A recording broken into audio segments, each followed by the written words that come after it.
Gracias por acompañarnos esta noche. Vamos a presentar un libro que hicimos en colectivo sobre el tema de la militarización en México. El título de nuestro texto es La militarización, el papel de Israel en la militarización de México, y hablaremos entonces de las inversiones que nuestro país hace comprando armas, comprando inteligencia militar, comprando tecnología militar y cuáles son las consecuencias que tiene eso para nuestro país y para el mundo. Esta noche estamos 3 de los colaboradores que trabajamos en este texto y me voy a permitir presentar a nuestra primera participante, que está con nosotros la doctora Silvana Rabinovich. Ella es doctora en Filosofía por la Facultad de Filosofía y Letras de la UNAM, maestra en Filosofía por la Universidad Hebrea de Jerusalén y es investigadora de tiempo completo en el Instituto de Investigaciones Filológicas de la UNAM. Es autora, entre muchos textos, de La Biblia y el dron, sobre usos y abusos de figuras bíblicas en el discurso político de Israel.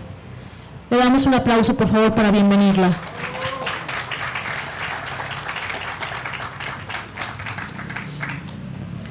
Bueno, muchísimas gracias. Agradezco muchísimo a Araceli especialmente que me haya invitado a participar en el libro y en todo el proceso. Este es un libro verdaderamente fuerte, así como es pequeño, es potente. Tiene una información muy bien documentada que a nosotros como mexicanos nos habla y debe llamarnos a reflexionar y exigir también en un gobierno que pretende realmente cambiar el rumbo urgentemente del tema de la militarización. Hoy es 10 de diciembre y hoy se conmemoran los derechos humanos, es el Día de los Derechos Humanos y en general se conmemora lo que no hay, ¿sí? Suelen ser actas de defunción esos días.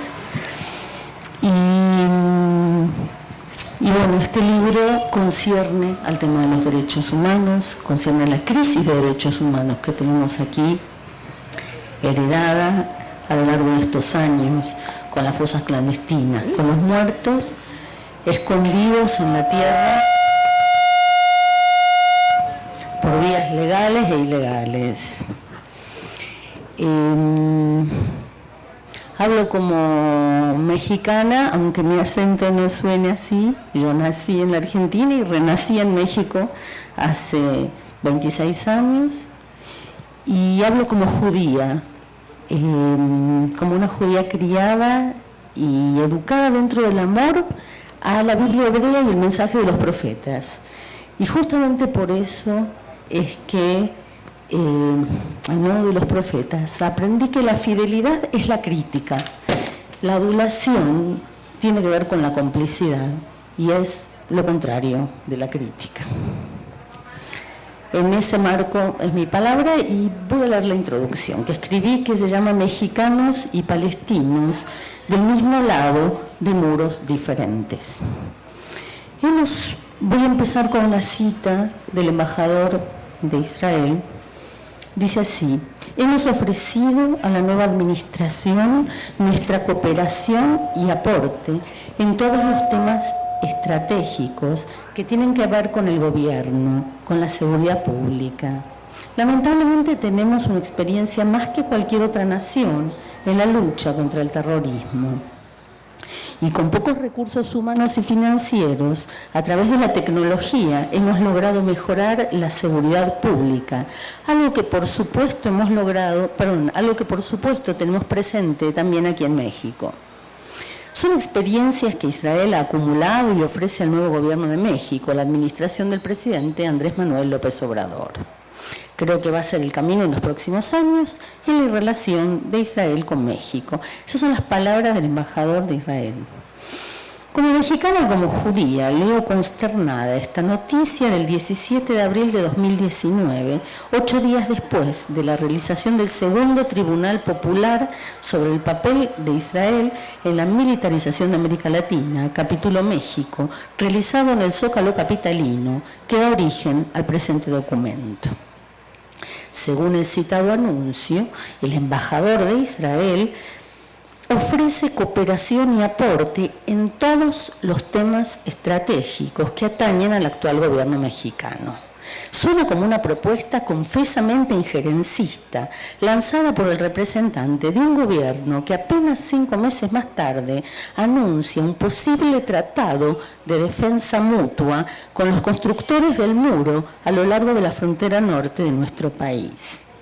En estos tiempos de bravuconadas de la política del Twitter, es imposible olvidar que en enero de 2017, Benjamin Netanyahu alentó a Donald Trump en materia de construcción de muros.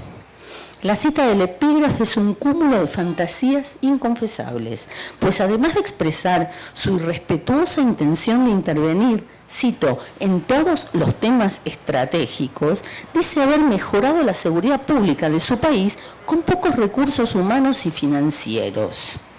Esto tampoco es cierto. En lo que concierne a la seguridad pública, la mayoría de la población israelí vive con pánico de encontrarse cara a cara con un palestino. En cuanto a los pocos recursos financieros, la economía israelí, tal como logró demostrar la ONG Hamushim, citada en el presente informe, se sostiene casi en su totalidad por la industria militar y tecnológica.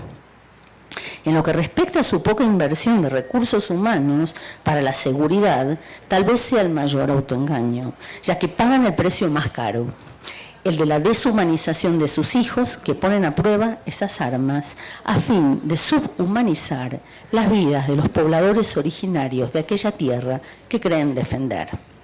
Las declaraciones continúan en un tono pretendidamente profético. Las guerras del futuro muy probablemente van a ser por el agua, dice el embajador, porque sin gasolina se dificulta la vida, pero sin agua no se puede tener vida. Y agregó que el sistema de riego con goteo, por goteo explotado por Israel, es uno de los métodos más efectivos para ahorrar recursos.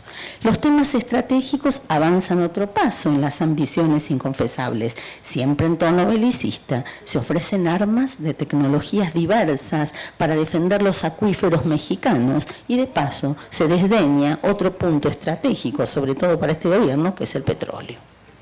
El presente informe documenta de manera contundente las compras armamentísticas a Israel por parte de los gobiernos de México, de los últimos gobiernos de México, y algo menciona también sobre el contexto de América Latina.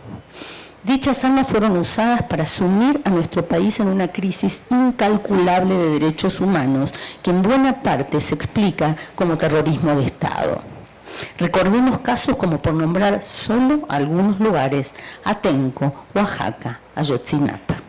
Pero la inversión en máquinas de matar se complementa con otro tipo de armas que se asocian con un eufemismo, la inteligencia, o para dejar de lado ese eufemismo, el espionaje. Una palabra fea, de tufo totalitario, para aumentar el interés en cooperar con todos los temas estratégicos de nuestro país. Es de esperarse que el actual gobierno, en el cual nos vemos representados una amplia mayoría de mexicanos al que se dirigió el embajador Peled en su intención de transformar al país, se desmarque de forma tajante y urgente de sus predecesores. Si aquellos hicieron tratos con una potencia de ocupación, fue porque se identificaban con sus prácticas de limpieza étnica y despojo territorial. El primer paso es material y consiste en cumplir con la resolución ES 9/1 de la Asamblea General de las Naciones Unidas del 5 de febrero de 1982, que en el punto 12b exhorta a no adquirir ningún tipo de armas o equipo militar de Israel, y en el 13 llama a que los Estados miembros pongan término, cito, a todo trato con Israel a fin de aislarlo completamente en todas las esferas. Ambos exhortos, que consisten en abstenciones y no en acciones, se explican como medidas para lograr que el país se retire, cito, en forma total e incondicional de todos los territorios palestinos y otros territorios árabes ocupados desde 1967, incluso Jerusalén, porque en esta resolución se lo caracteriza como un Estado miembro que no es amante de la paz. La otra medida perentoria es formal. Para desmarcarse del régimen anterior, el México de la 4T debe reconocer de inmediato al Estado de Palestina, como lo hicieron todos los países de la región. Ya solamente queda México. Así, aquí quisiera agregar una reflexión como judía y mexicana. El embajador del país que se arroga la representación de todos los judíos, a la vez que se ufana de enriquecerse vendiendo al mundo armas probadas, dice lamentar tanta experiencia acumulada en lo que denomina lucha contra el terrorismo. Y en una declaración donde resuena la teoría económica conocida como efecto de derrame, ofrece compartir dicho saber en calidad de amigo. Cabe señalar que dicha derrama de la experiencia no se debe, como suelen creerlo, al pretendido genio israelí para desarrollar armas, sino al trabajo sucio que le encargó su socio en ambas regiones, el primero Medio Oriente para extenderlo luego al sur del río Bravo. En su desmesura, la teología política colonial suele tomar a Dios por empleado, y en esta derrama de un pretendido conocimiento proveniente de experiencia acumulada, resuena una lectura abusiva del profeta Isaías, que en el capítulo 2, versículo 3 dice: y vendrán muchos pueblos y dirán, venid y subamos al monte de Jehová, a la casa del Dios de Jacob, y nos enseñará sus caminos y caminaremos por su senda, porque de Sión saldrá la Torá y de Jerusalén la palabra de Jehová. Hoy, en el hebreo secularizado del embajador Peled y de los sucesivos gobiernos de Israel, sin distinguir izquierda de derecha, la enseñanza, que es lo que la palabra para decir Torá, emanada de Jerusalén, no es la exigencia profética de justicia que libera, sino la instrucción militar que sojuzga. El poeta palestino Mahmoud Darwish prestó su palabra al indio para responder al despojo. Dice Darwish: entonces no entierren a Dios en libros que, como ustedes pretenden, les han prometido una tierra sobre nuestra tierra. El poema de Darwish se lee aquí, por ahora en Mije, en maya yucateco, en mazateco, en chinanteco, en zapoteco del Istmo, en totonaco. Interpela también en el sur del continente, por ahora en quechua y en com. Y dice: hay muertos y colonias, muertos y excavadoras, y muertos y hospitales, y muertos y pantallas de radar que capturan el número de muertos que mueren más de una vez en la vida, que viven después de la muerte, y muertos que crían la bestia de las civilizaciones con muerte, y muertos muriendo para llevar cargando a la tierra sobre sus restos. ¿A dónde, Señor de los blancos, estás llevando a mi pueblo y al tuyo? ¿A qué abismo está llevando a la tierra este robot armado con aviones y portaaviones? ¿A qué ancho abismo están subiendo? Al abismo no se sube, al abismo se baja y se cae a lo más bajo que se puede caer. Eso es el abismo. Hablar abiertamente hoy de anexión es hablar, traducido en alemán, de Anschluss. ¿Sí? Hay palabras que no pueden pensarse. No secularizamos el idioma bíblico para traducir esas palabras. Gracias.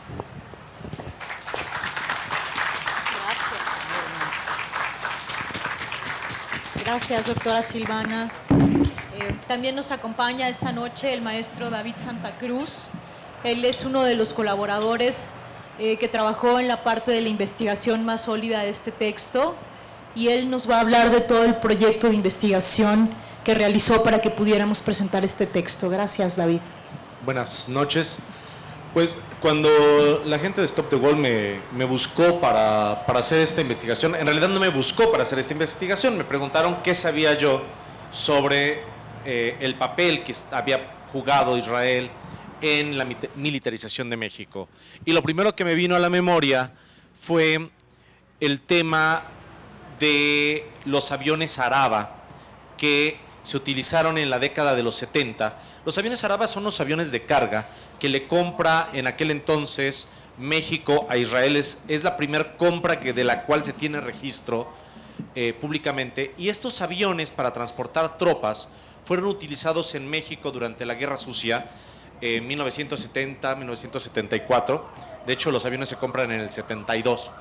Y estos aviones son utilizados para transportar a los cadáveres de los guerrilleros o aún a los guerrilleros vivos y arrojarlos al mar en Acapulco, en los llamados vuelos de la muerte, que después, que inaugurara el ejército mexicano y que después retomaran en la dictadura argentina para deshacerse de los disidentes.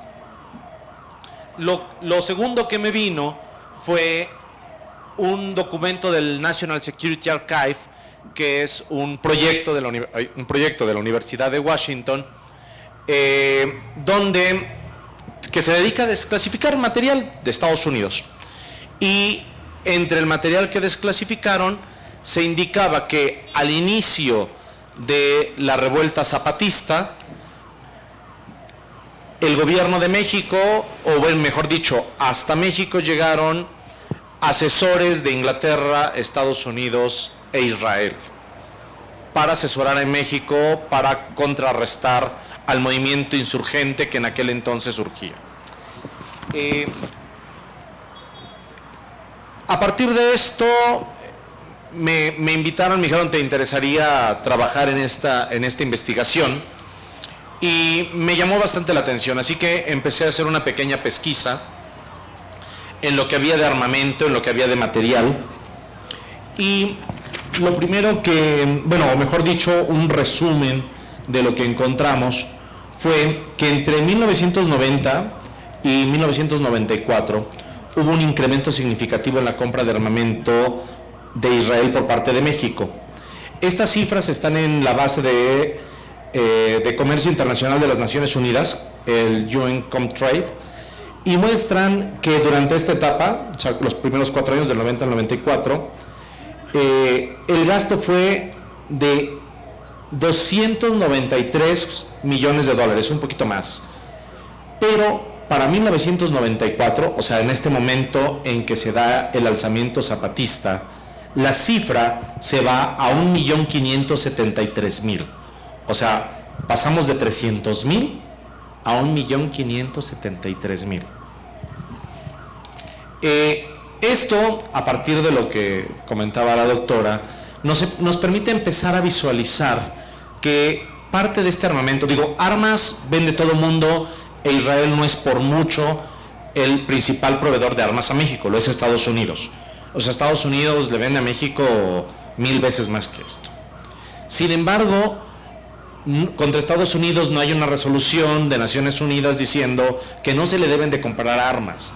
Tampoco hay todo un movimiento o toda una línea de construcción del uso de ese armamento para reprimir a un pueblo de manera específica, o de haber sido probado contra un pueblo en cautiverio, porque las armas que vende Israel, en su mayoría, parte de la publicidad que hacen es que estas fueron probadas en condiciones de combate, contra niños que avientan piedras, contra mujeres embarazadas, contra hombres desarmados. Esa es la pequeña diferencia. Ahora, en el gobierno de Ernesto Zedillo, de Salinas a Zedillo, el aumento fue del 267% en la compra de armamento. De ahí, entre Zedillo y Peña Nieto, el aumento es de 1.632%. La mayor parte de este armamento fue comprada durante la época y el gobierno de Felipe Calderón Hinojosa. De hecho, el contrato más grande de la administración de Enrique Peña Nieto es durante su primer año de gobierno. No nos dio tiempo de investigar a fondo, pero si nos ceñimos a lo que sucede, a quienes conocen la Administración Pública Federal, es muy posible que esos contratos hayan sido heredados. O sea, que esos contratos los haya dejado prefirmados el gobierno saliente, entre quien, por cierto, uno de los que compraba ese armamento por estar al frente de la seguridad del país, es el hoy detenido en Estados Unidos por vínculos con el narcotráfico, Genaro García Luna, quien tuvo un papel importante, no solamente en esto, sino en la compra de equipo espía.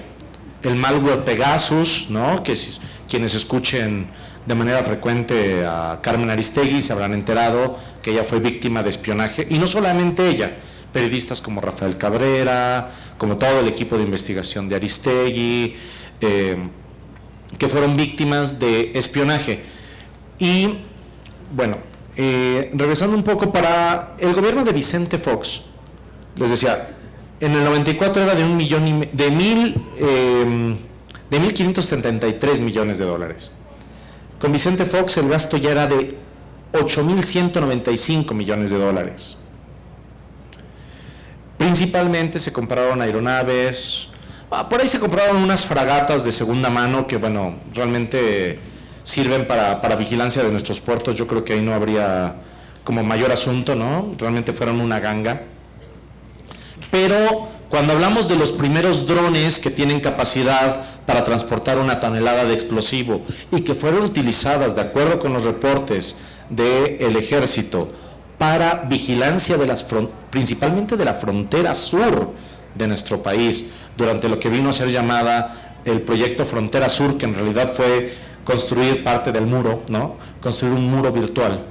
Esos primeros drones fueron utilizados para vigilar nuestras fronteras, no en un concepto de seguridad pública, sino bajo una doctrina de seguridad nacional. ¿Cuál es la diferencia de seguridad pública? En el concepto de seguridad pública, el objeto a ser cuidado son ustedes y nosotros. En el concepto de seguridad nacional, el objeto a ser cuidado es el Estado, y entonces ustedes y nosotros somos potenciales enemigos. Y ese fue el concepto y la doctrina militar durante, pues desde el 94, esperemos que hasta la fecha, ¿no? O sea, que ya venga un cambio, o al menos lo que ha anunciado el actual presidente de la República es que hay un cambio respecto a esa doctrina. Lo que cordialmente llama abrazos no balazos implica un cambio en esa doctrina de seguridad nacional hacia una doctrina de seguridad pública, de acabar con la llamada guerra contra el narco. Ahora, estas historias de espionaje, por ejemplo, el tema de Pegasus no es nuevo. En 1998, Laida Sansores, que fue gobernadora de Campeche y también cercana a la actual administración, denunció una red de escuchas telefónicas con un sistema que se llamaba Octopus, nada más de que en lugar de mandarles un mensaje a su celular y a partir de eso espiarles todos, pues eran unas máquinas que tenían unos cables que se conectaban y pinchaban la línea telefónica. Este equipo fue vendido presuntamente por la misma empresa, o sea, era propiedad y fabricante de la misma empresa que vendió el malware Pegasus. O sea, desde entonces estaban ahí, e incluso en aquel entonces se habló de que habían estado espiando a los propios candidatos del Partido Revolucionario Institucional desde Campeche, no solamente a Laida, que en aquel entonces iba como candidata a gobernadora. Ahora, hay también, por ejemplo, el caso de estas primeras aeronaves que les comentaba la Zaraba, fueron vendidas por un hombre llamado David Marcus Katz, que es pues fue uno de los principales empresarios israelíes en México. Algunas revistas y publicaciones de la época lo llamaban como la especie de un padrino, el gran vendedor de armas a América, no solamente a México, sino a América Central, e incluso en su momento la revista Mother Jones lo llegó a vincular con el caso Irán-Contras, por la venta de armas y de aviones. Este hombre que aparte pueden encontrar su página, su sitio de internet, su fundación, y donde se asume como un orgulloso, o bueno, en la página ya no se puede asumir porque está muerto, como un orgulloso sionista.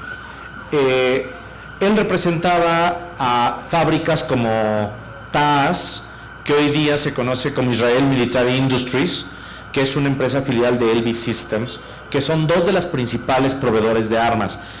Seguramente conocen algunos, todos aquí conocen alguno de sus productos, o su producto más famoso, que eran las ametralladoras recortadas Uzi. Esas ametralladoras recortadas Uzi, en México, fueron usadas por la temida Dirección Federal de Seguridad, que era la Policía Secreta de México, que se encargó de desaparecer, de extorsionar, de matar e incluso de administrar al narco. O sea, la Dirección Federal de Seguridad fue nuestro órgano de inteligencia y policía militar, y todos sus agentes fueron conocidos por llevar las UCIs. Que eso había sido un mito hasta cierto punto, hasta que hace algunos años hubo un accidente automovilístico y encontraron a dos agentes que traían una de estas ametralladoras con el nombre rotulado de Dirección Federal de Seguridad. Para dar una idea de cómo operaba este tipo de gente, Sergio Aguayo, en su libro de La Charola, comenta que la Dirección Federal de Seguridad, cuando se vino el conflicto de la guerra en Guatemala, con el genocidio guatemalteco, orquestado por Ríos Montt, cuando cruzaban a México, cruzaron por Chiapas una gran cantidad de compañeros guatemaltecos, y la Dirección Federal de Seguridad se encargó de detenerlos y los intercambiaban en la línea fronteriza por ganado. Y en ese mismo momento, cruzando la línea, los militares guatemaltecos los ejecutaban a la vista de los oficiales mexicanos que los estaban vendiendo. Bueno, ahí también estuvo armamento israelí. Y bueno, este armamento acá en México hoy día, por ejemplo, tenemos a una de las principales empresas, es en Aguascalientes, si no me equivoco. Tenemos a una de las principales fabricantes de equipos blindados, que son los vehículos Sandcat, que es la competencia de los Homer. El Homer, esto que vemos acá con las quinceañeras en el Ángel, ¿no?, que en forma de limusina, pues en realidad era un auto militar. La competencia militar, la versión israelí de esto, es el Sandcat, que en su momento México compró 250 unidades a un precio bastante alto, y después de esa venta le funcionaron muy bien, parece ser, y esas unidades, bueno, esa empresa se instaló aquí en México, y hoy tenemos una industria acá que fabrica vehículos Sandcat, además de otros vehículos blindados. De hecho, cuando se firma el Tratado de Libre Comercio entre Israel y México, uno de los principales puntos era liberar los aranceles para telas que servían para fabricar chalecos blindados. O sea, toda esta idea de comercio, o buena parte de la idea de comercio, ha estado sustentado en artículos militares. Digo, y estos son solamente algunos de los hallazgos. Sí los invito a que lean el libro, al rato se los van a regalar, que le echen un ojo. La verdad es que hay bastante más datos, no quiero como abrumarlos. O sea, puedo decirles que estos vehículos Sandcat, en el reporte que se realizó sobre Ayotzinapa, se da cuenta que en el lugar había estacionado al menos un vehículo Sandcat mientras sucedía todos los hechos de la noche de Iguala. O sea, finalmente sí, claro, el armamento sirve para algo, para matar, para reprimir. Y en este caso lo que hemos dado cuenta en este libro es la presencia de esta industria militar en momentos críticos de la historia reciente de este país, en la militarización de este país, en los momentos que bañaron de sangre, al menos en la principal administración, que fue la de Felipe Calderón, que bañó de sangre este país, y que hoy seguimos viviendo las consecuencias, con cientos de desaparecidos, con miles de muertos. Y pues eso, ¿no? Realmente los invito a que le den una ojeada al libro. Tiene datos bastante interesantes, nos echamos ahí un clavado bastante bueno. Toda la información que viene ahí toda está respaldada, está basada en organismos internacionales, es información abierta aparte, eso sí quiero dejarlo bastante claro. Toda la información que obtuvimos es información abierta que se encuentra en las bases de datos del gobierno mexicano, en las bases de datos de Naciones Unidas, en las bases de datos del gobierno de los Estados Unidos y que además ha sido publicada en libros y en documentos. Entonces toda esa información, toda la parte histórica ha sido recopilada a través de información que está ahí, a la vista de todos. Pues eso.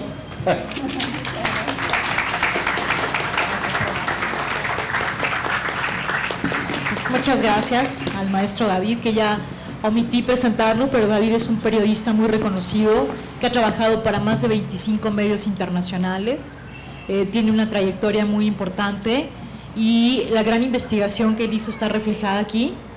Les agradezco a todos su presencia y voy a contar un poco cómo es que tenemos este libro aquí, y no voy a contar exactamente de qué va, pero quisiera primero que todo agradecer a toda la gente que participó para que esto fuera posible.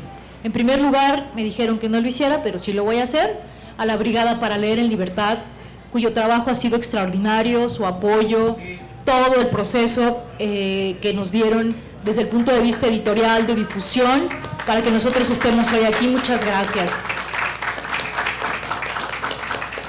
Este trabajo surgió como un proyecto de investigación para llevar a cabo un tribunal popular al Estado de Israel por ser responsable de la militarización que hay no solamente en México, sino en todo el sur global.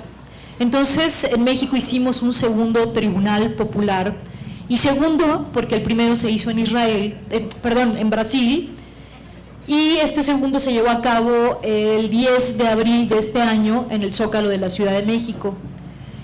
Para poder sustentar todo lo que ahí presentamos, los casos, las acusaciones, todo el material para poder presentar en un tribunal popular, empezamos a hacer esta investigación, y muchos de los compañeros y compañeras que participaron en las organizaciones que también están aquí como firmantes de ese tribunal popular, empezamos a hacer una investigación y finalmente se desarrolló ese tribunal popular y decidimos que teníamos un material que valía mucho la pena trabajarlo, redondearlo y hacer una publicación.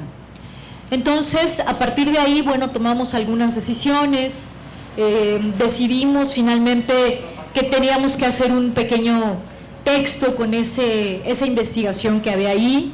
La parte de la investigación de México la hizo nuestro compañero David Santa Cruz. La parte de Palestina, quiero mencionar, aunque no está hoy con nosotros, pero ustedes la van a ver aquí como una de las colaboradoras del libro, que es la maestra Maren Mantovani, que es una de las compañeras más comprometidas a nivel mundial con el tema de la militarización, de los muros y de la solidaridad con Palestina que hay en el mundo.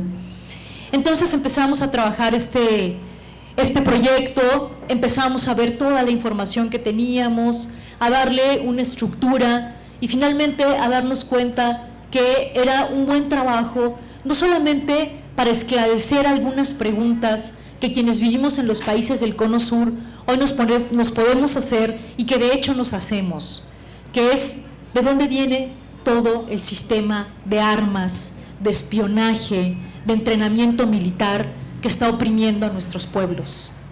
Esa es una pregunta obligada para quienes vivimos hoy el temor de la criminalidad, de la corrupción y en general de la militarización. Entonces, esas preguntas fueron uno de los motivos fundamentales para desarrollar esta investigación, pero quienes nos dedicamos al tema específico de la solidaridad con Palestina, teníamos ya algunas respuestas, y la respuesta es que la política de militarizar los países, de militarizar las ciudades, de inundar de armas cada una de las ciudades del Cono Sur, tienen un origen comercial. Hay empresas que sustentan toda esta política, como ocurre también con la política de construcción de muros Una de las organizaciones que ustedes van a ver aquí que participó activamente en la presentación de este material es la organización palestina Stop the Wall.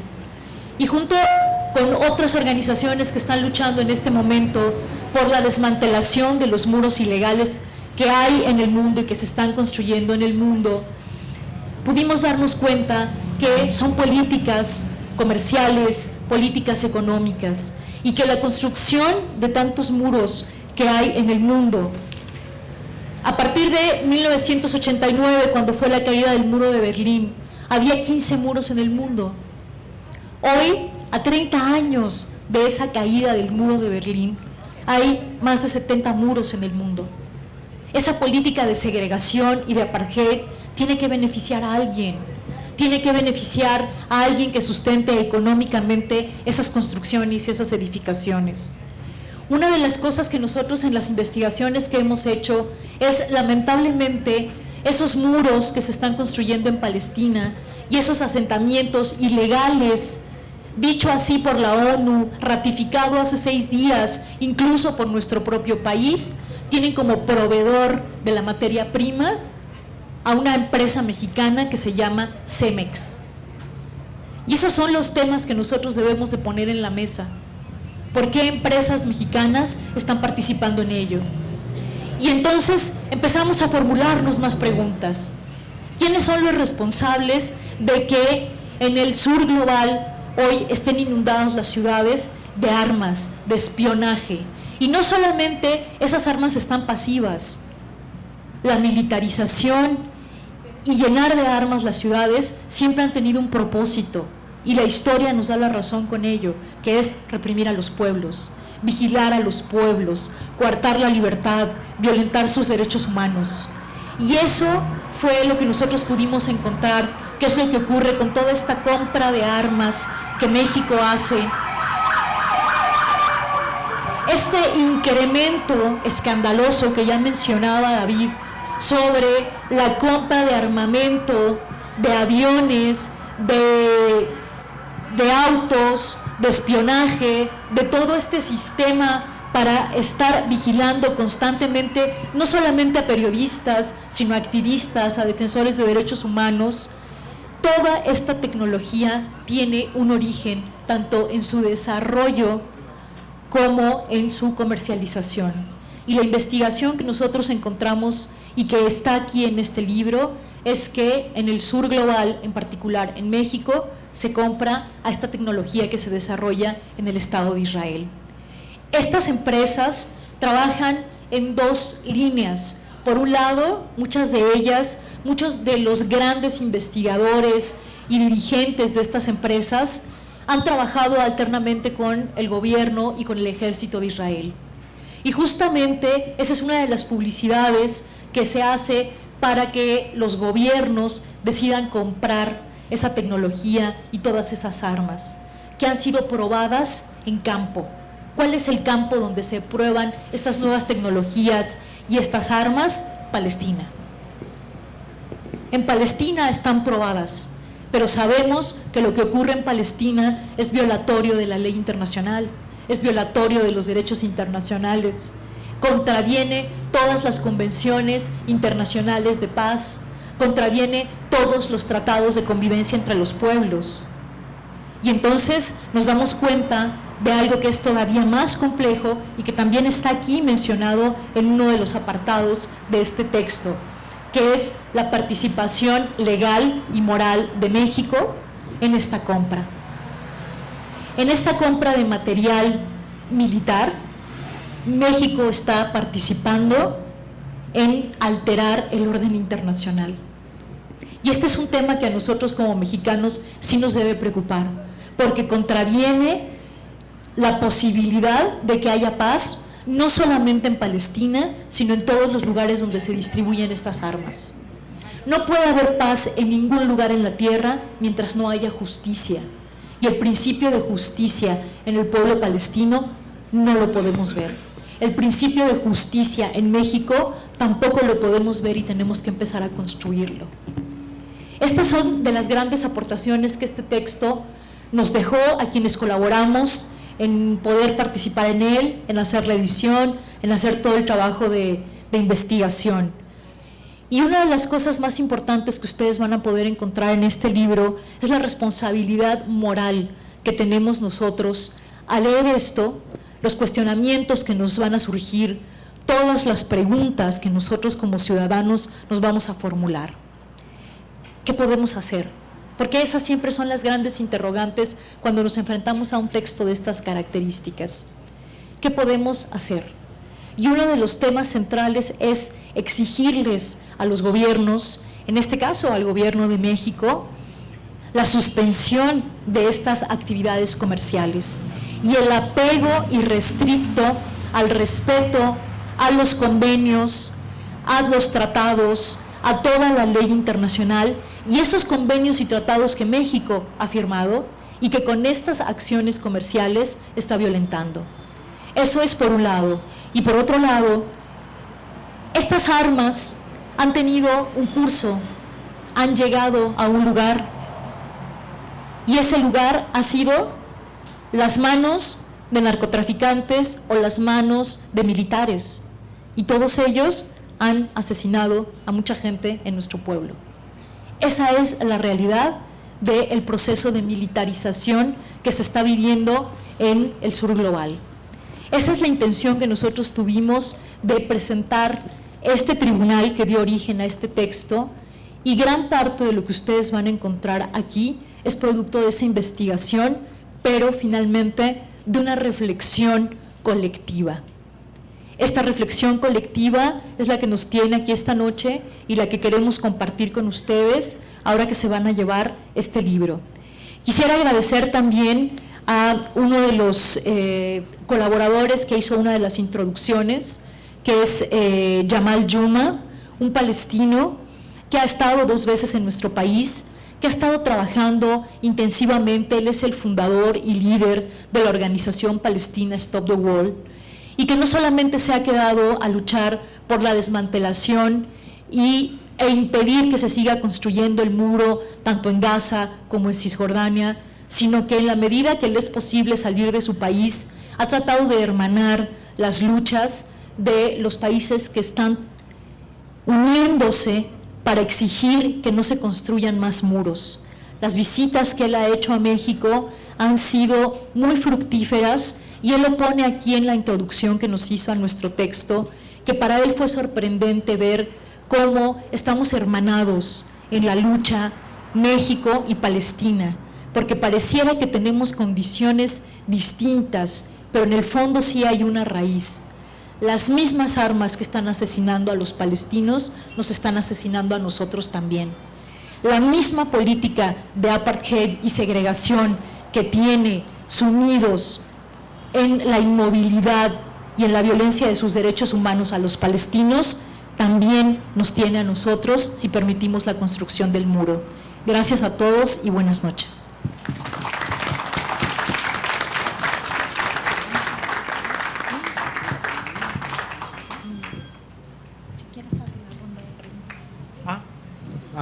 No sé si alguien tenga alguna duda, comentario, una invitación.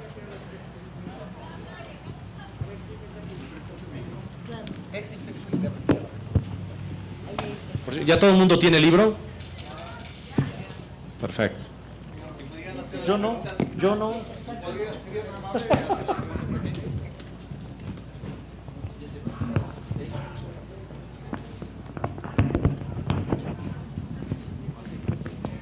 Hola a todos. Primero, yo creo que es importante agradecer como mexicanos este esfuerzo, porque como está la situación actual del país, todo esto que estamos viendo es nuestro futuro y el sionismo pronto va a estar más fuerte cada vez aquí, en nuestro país. Entonces este esfuerzo yo creo que también tiene que ser por parte de todos nosotros, para que todos sepan que lo que pasa en Palestina nos puede pasar aquí también en México, o nos está pasando ya. Entonces yo creo que el esfuerzo de los compañeros, nosotros tenemos que esforzarnos con estos libros y poderlos difundir. No guardarlo en la repisa, o tener ahí tu librito sobre esto, sino leerlo y difundirlo. ¿Sí? Por parte de nosotros vamos a hacer un esfuerzo para que cualquier plática que tenga que ver con la militarización en México, cualquier plática que tenga que ver con la represión o con la Guardia Nacional, este tema debe estar presente. Y tiene que ser un esfuerzo de todos, de nosotros, de todos. Si hablan de Guardia Nacional, tiene que estar esto. Si hablan del problema de Chiapas, zapatismo, tiene que estar esto. Si hablan de represión, tiene que estar esto. Y es un esfuerzo de todos nosotros. Y es una manera de agradecer el esfuerzo de los compañeros y del esfuerzo de organizaciones palestinas que también están en esto, ¿no? Entonces yo les invito a todos a que difundamos, porque es de veras, cuando lo lean a detalle, es muy grave esto, es muy grave. A veces nosotros pues nos ponemos, apoyamos a la lucha palestina y nos metemos muy fuerte, pero no nos podemos imaginar que eso también puede pasar aquí, y está pasando. Entonces invitamos a esto. Y lo último es que hoy también, aparte de los derechos humanos, es los 30 años del inicio de la Intifada. Entonces también es muy importante, porque una de las luchas de veras impresionantes del pueblo palestino es la Intifada. Y hoy se conmemoran 30 años del inicio. Bueno, muchas gracias.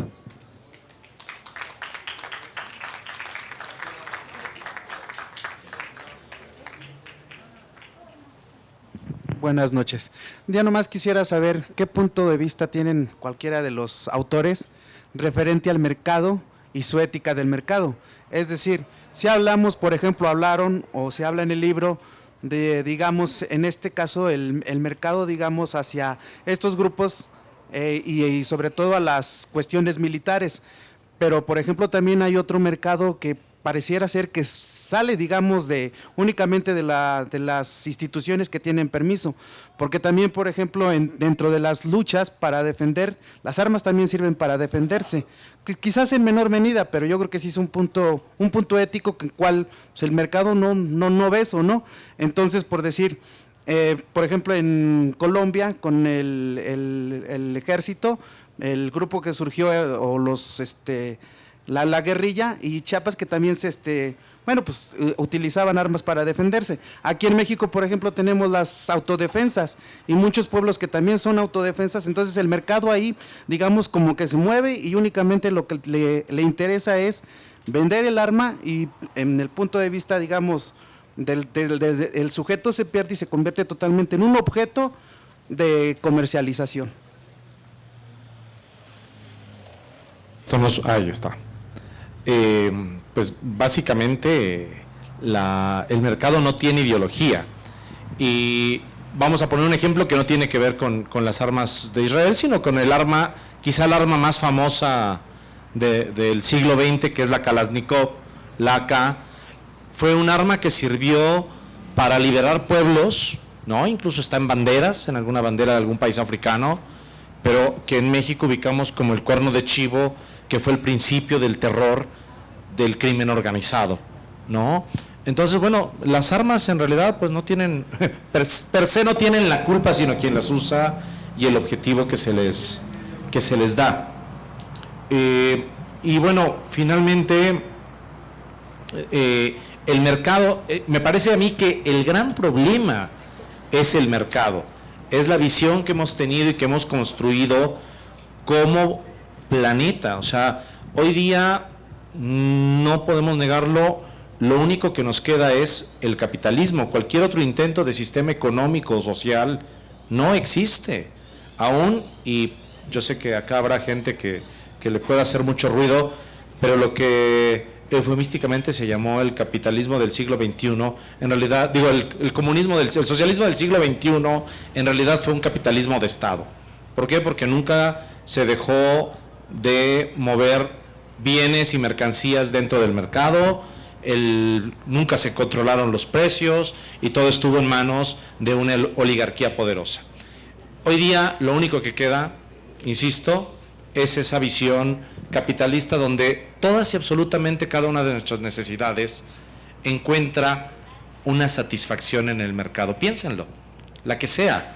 ¿Qué necesitan? ¿Qué quieren?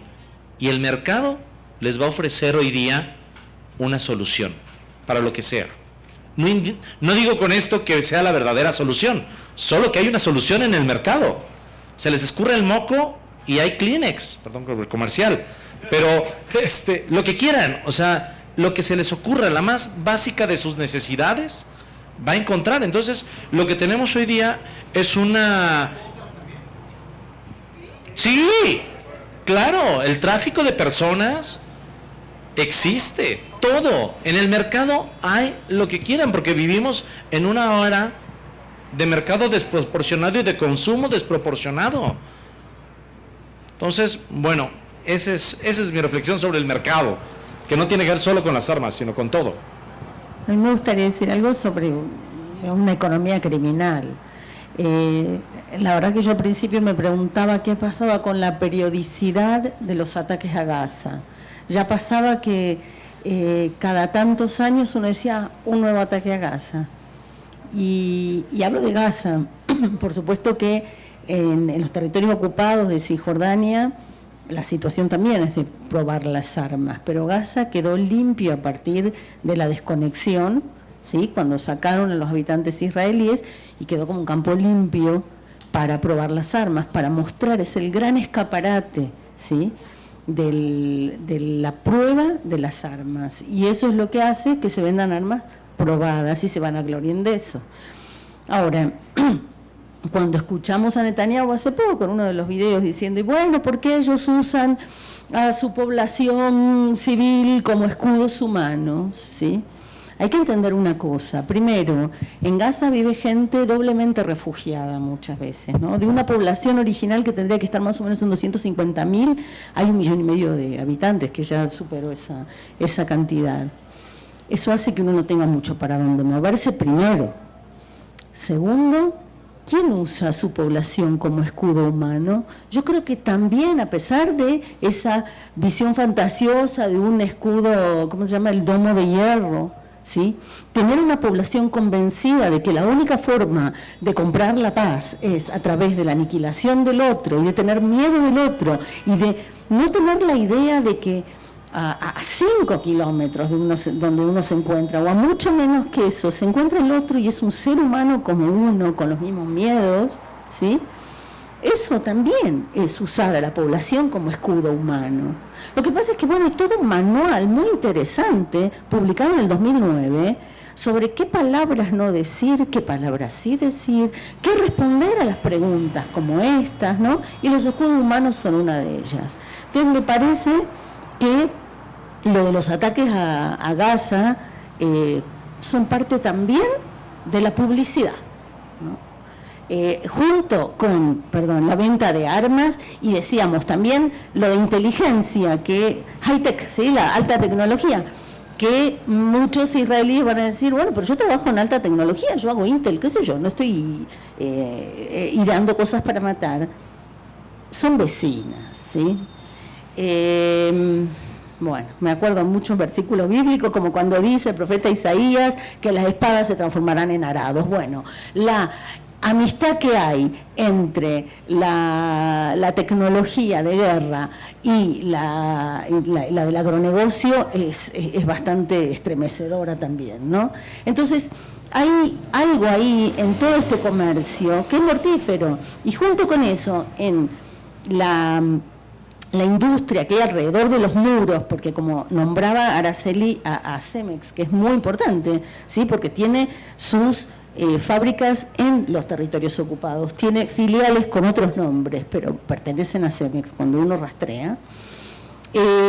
Junto con eso, hay también todo un comercio de cosas que no son precisamente bélicas, pero están al servicio de una vida belicista. Entonces, bueno, todo eso hay que revisarlo. Y acá, en nuestro continente, está el concepto del buen vivir. Y el buen vivir dice que hay que comer bien, dormir bien, tener una buena vida sexual no mediada por el mercado. Y eso sí que es posible. Vienen resistiendo hace más de 500 años. Entonces, me parece que tenemos mucho para pensar como alternativa y para salirnos de ese mercado que dice ofrecerlo todo, pero acá Iván Illich estuvo criticando fuertemente, ¿no? Eso. Una última pregunta, porque ya nos tenemos que ir, por favor. Hola, no era pregunta, es que, bueno, yo estudié mercadotecnia, no soy capitalista, ni soy socialista, no tengo partido político ni nada. Me gusta mucho hablar al respecto, porque mi familia viene de un país que ahorita en este momento está gobernado por un heredero palestino, Nayib Bukele, que es de El Salvador. Y es increíble lo que está haciendo, y es como una mini Palestina centroamericana. Mucha guerra, mucha división, mucho odio, mucho todo lo que están diciendo en Centroamérica. En nuestra generación, el millennial, se nos conoce como los hijos de la guerra. No conozco a mi padre por lo mismo, no sé qué hizo, qué no hizo, no sé nada. Soy mexicana, eso sí, pero lo que yo pienso es, ¿qué podemos hacer? Lo que ustedes están haciendo está súper, porque conocer de nuestra historia, del acontecer político y todo y demás que sucede, ayuda a no repetir los mismos errores. Ahora, el asunto de no verse como enemigos, ni mercado ni nada. ¿Qué es el mercado en sí? El mercado es conocer a tu población, saber cuál es su edad, cuáles son sus gustos, cuáles son sus preferencias, de qué manera puedes hacer su mundo mejor. Y sobre todo pienso, con lo que ha estado haciendo este presidente, que ha sido increíble, es decir, somos jóvenes, tenemos toda la sangre de tantas personas que han hecho cosas increíbles.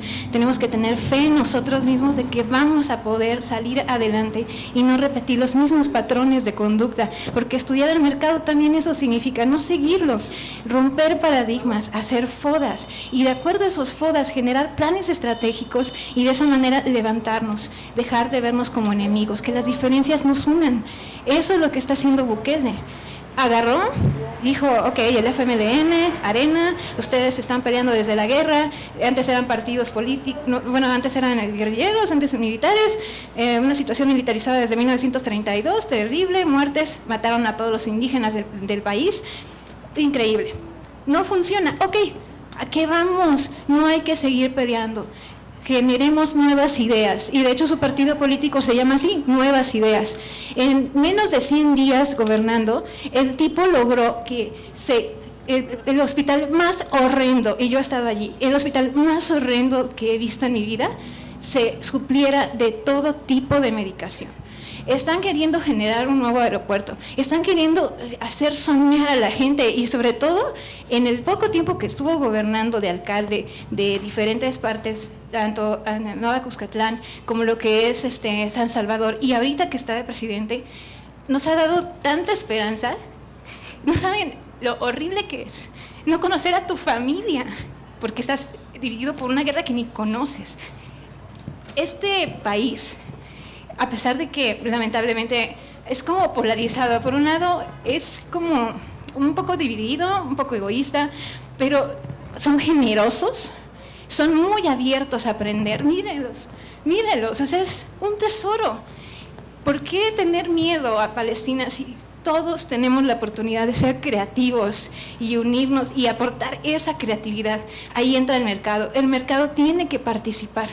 Se le tiene que, así como están haciendo ustedes, dar una voz, creer más en esta humanidad, de que así como han habido historias tristes, también de las personas que han vivido cosas tristes, están sacando ideas increíbles, porque se han dado cuenta de que no se necesita repetir los mismos patrones, se pueden generar nuevos, y eso es lo que podemos sacar de Palestina. Gracias. ¡Viva Palestina libre! Gracias. Pues les agradecemos a todos su presencia esta noche aquí. Y no nos resta más que decirles, los que no tengan su libro, que lo lleven. Es gratuito, pueden pedir sus ejemplares, pero lo más importante es que nosotros como mexicanos tenemos que tomar conciencia que lo que está ocurriendo en el cono sur, lo que está ocurriendo en el sur global, no solamente puede ocurrir en algún país en particular. México y Palestina tienen esta unión, tenemos esta hermandad y nosotros como mexicanos tenemos una responsabilidad moral con el pueblo palestino. México tiene que reconocer a Palestina, es el único país latinoamericano que no reconoce a Palestina como un estado independiente. Y México, para respetar la ley internacional, para respetar la Constitución de nuestro país, el gobierno actual debe de terminar este comercio ilegal y tiene que terminar este comercio que está asesinando a nuestra gente. Gracias, buenas noches.